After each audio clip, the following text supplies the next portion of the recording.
Lil Bone on the beat.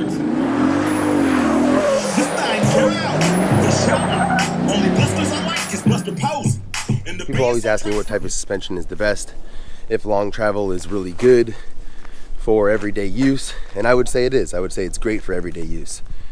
It's not too high.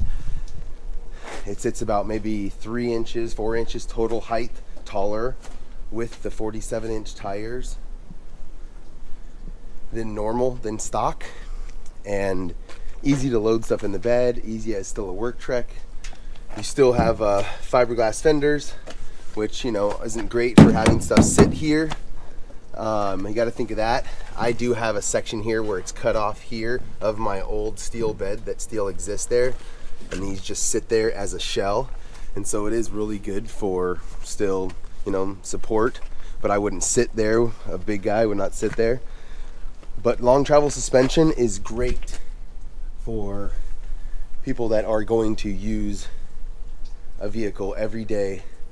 It is, you know, 5 inches wider up front, but it is great for someone who wants a vehicle to be able to drive daily, isn't a big lifted truck. It's about 6'9" inches exactly. It fits in the 6'9", the parking garages that are 6'9", so it's pretty much perfect. So it's probably actually 7 feet exactly tall. So it fits in most parking garages for me. I really actually like it. And yeah, it gets around town easy. It's not a huge truck, not a monster truck. Girlfriends can drive it, but it can be a little bit wider in the city and parking spaces, so you have to be able to park that. But besides that, I mean, you're going for that with the looks. It's exactly what you're going for with the wideness. So with the wide body kit, you can always not put the wide body kit on there. A lot of people are doing long travel nowadays, and they're not even putting wide fenders on there. So you can go that route.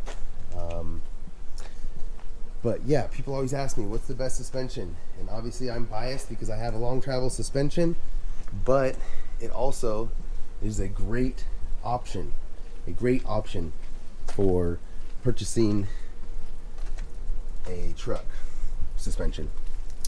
And I would say my long travel suspension cost me a total of, you know, $10,000, you know, and I really only have it in the front, essentially. In the rear, it's essentially just stock with some OEM shocks for now. So, you know, it's a work truck for me. And so, yeah, it does great. It does great on-road, off-road. I used to have all-terrains on there. It does both good with mud terrains and all-terrains. But yeah, this video is just to talk about going over long travel suspension and if it's a really good option for everyday use. And I think it is. You have to grease up your uniballs or lube them up with some type of lubricant, or they will start to creak on you. But that's about it. Buster Posey. In the bay, it's on track, murkish and murky. Crooked cops, crooked dice, don't do you dirty. When I enter the neighborhood, when I pull up, people gather around me like an ice cream truck. They say, Uncle 40 Water, what's the secret to life? I'm trying to get out. I need some advice. I give them some